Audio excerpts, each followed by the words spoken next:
है कि 24वां IMF का प्रोग्राम पाकिस्तान के लिए आखिरी होगा। क्या हम वो इक़दामात उठा रहे हैं कि वाकई में इसके बाद IMF की तरफ हम लोगों को ना जाना पड़े?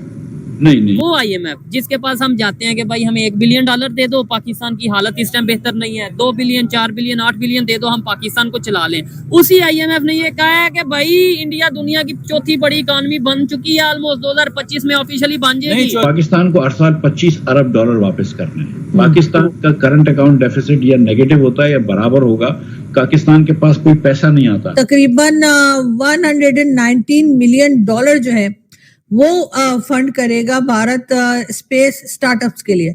अब आप ये समझें कि ये यहाँ पर इतना पैसा जो है वो लगा रहे हैं अपने डिफरेंट प्रोजेक्ट्स के लिए। Modi ji 90,000 visas annually announce किए गए हैं जर्मनी की तरफ से इंडियन यूथ के लिए। लोग इतना आपकी जो इकोनॉमी है स्पेशली वो आगे बढ़ रही है, इसलिए कि पाकिस्तानी आपके लिए दुआएं बहुत करते हैं, इसलिए कि हमारी नजर है कि जैसे जैसे पैसा बढ़ेगा तो हो सकता है कि आप हमें भी कुछ क्योंकि दुश्मनी को ज्यादा जो है आपको शायद एक एड भी हमने देखा था Pakistani child versus Indian child का रिप्लाई फिर इंडियन चाइल्ड ने दिया था कि हम मोहब्बत करने वाले हैं, हम पैट्रियोटिक है, हम सबको साथ ग्रो करने वाले हैं। IMF जिसके आगे जाके हम घुटने टेकते हैं कर्जा लेने के लिए। तो इंडिया इतना स्ट्रॉन्ग है और उसके बायलैटरल टाइज दुनिया में इतनी ज्यादा स्ट्रॉन्ग हो चुकी हैं कि जब इंडिया बोलता है तो दुनिया सुनती है। उस IMF ने बताया कि हिंदुस्तान दुनिया की चौथी बड़ी इकोनॉमी बन चुका।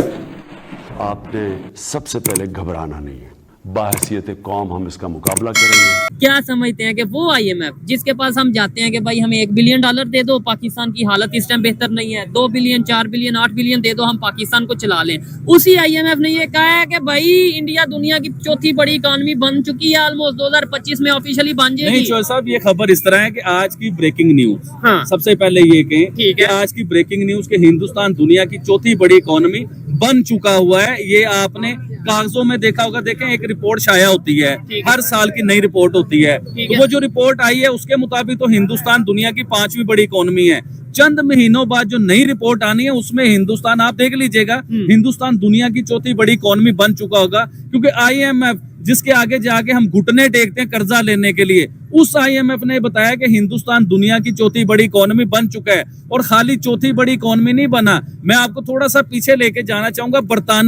बरतानिया जिसने हमारे ऊपर, हिंदुस्तान के ऊपर राज किया, बड़े सगीर पाक हिंद होता था, इधर हमारे पर राज किया, चोरियां की, बहुत सी चीजें निकाल के अपने मुल्क में लेके गए, इवन के बड़ी ज्यादतियां की, बड़े जुल्म किए इस बड़े सगीर पाक हिंद के ऊपर उसने। तो हिंदुस्तान ने कान से पकड़ के उसे बीट किया, उसे दुनिया की 5वीं बड़ी इकोनॉमी खुद बना हिंदुस्तान। तो ये बहुत बड़ा उन्होंने काम किया, जिससे मेरा भी दिल खुश होता है कि बरतानिया को पीछे छोड़ा और बरतानिया की औकात बताई कि तुम हमारे ऊपर चढ़ के जो हुक्मरानी करते थे, आज हमने तुम्हें कान से पकड़ के दुनिया की इकोनॉमी में पीछे किया। उसके बाद आए आप जापान के ऊपर, जिसे बीट किया उसकी तो बात कर ही नहीं रहे हो। जापान के ऊपर आप आए। जापान की आपको याद होगा, इलेक्ट्रॉनिक चीजें आप ले लीजिए, जापान की कारें ले लीजिए, जापान की कोई भी इलेक्ट्रिक चीज आप ले लीजिए, वो बड़ी मशहूर और बड़ी क्वालिटी वाली, बड़ी आउटस्टैंडिंग चीज होती थी। इवन के मैं अपने घर में देख रहा हूँ जूसर और एक इस्त्री, कपड़े इस्त्री करने वाली जो इस्त्री होती है, ये बचपन से मैं देख रहा हूँ मेरे घर में जापानी यूज हो रही है, आज तक खराब नहीं हुई, छोटे मोटे काम निकल आते हैं। यानी कि जापान इतना सॉलिड और इतना मजबूत, गाड़ियां बनाने में दुनिया में पहले नंबर, इतनी मजबूत गाड़ी वो बनाता था। उसकी इवन के गाड़ी क्या बनाता था, हिंदुस्तान ने गाड़ियों में भी बीट किया जापान को, अपनी गाड़ी बहुत ज्यादा एक्सपोर्ट की। आपको पिछली खबर याद होगी ये वाली, पिछले साल की खबर है। जी हाँ, बहुत ज्यादा गाड़ियां एक्सपोर्ट की हिंदुस्तान से।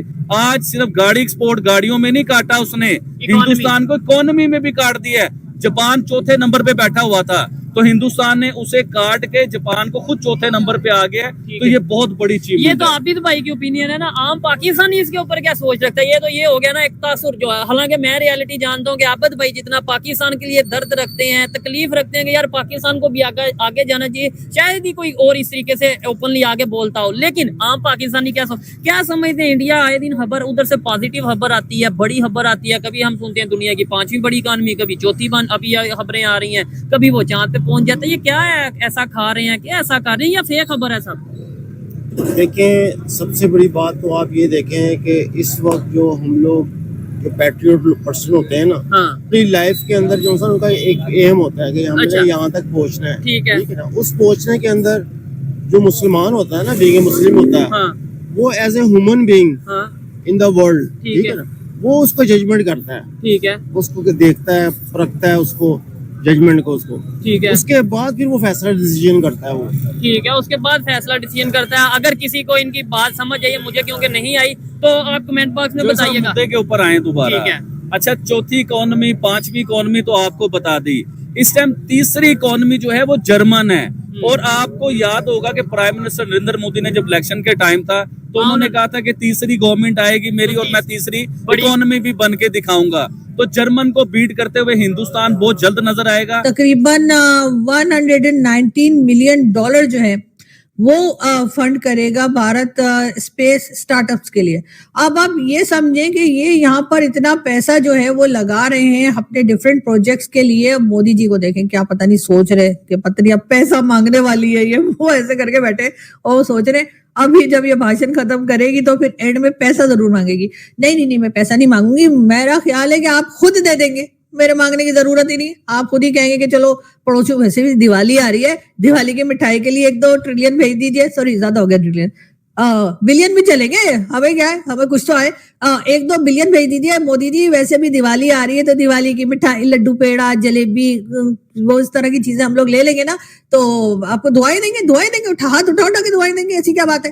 तो दुआएं लगती हैं भाई, ऐसी क्या बात है। और हमारी दुआओं की वजह से ही आप लोग इतनी तरक्की कर रहे हैं, आप लोग इतना, आपकी जो इकोनॉमी है स्पेशली वो आगे बढ़ रही है। इसलिए कि पाकिस्तानी आपके लिए दुआएं बहुत करते हैं, इसलिए कि हमारी नजर है कि जैसे जैसे पैसा बढ़ेगा तो हो सकता है कि आप हमें भी कुछ दें। वैसे भी दिवाली आ रही है और दिवाली पे पड़ोसियों को मिठाई जरूर दी जाती है, ये बात आप लोगों को याद ही होगी। तो इसलिए मोदी जी को भी बता दिएगा कि जब वो ये सोच साच ले तो उसके बाद जो है वो किसी तरीके से पाकिस्तान में वाघा बॉर्डर से भेज दीजिए, ऑनलाइन नहीं भेजिएगा, ठीक है ना। ऑनलाइन आने में कभी कभी पैसे मुश्किल भी होती है, हमारे वैसे भी इंटरनेट स्लो चल रहा है तो हमें पैसे स्लो मिलेंगे।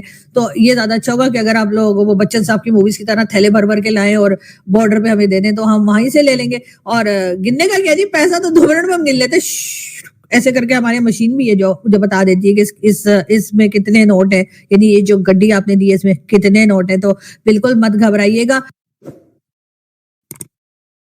Shaving discomfort?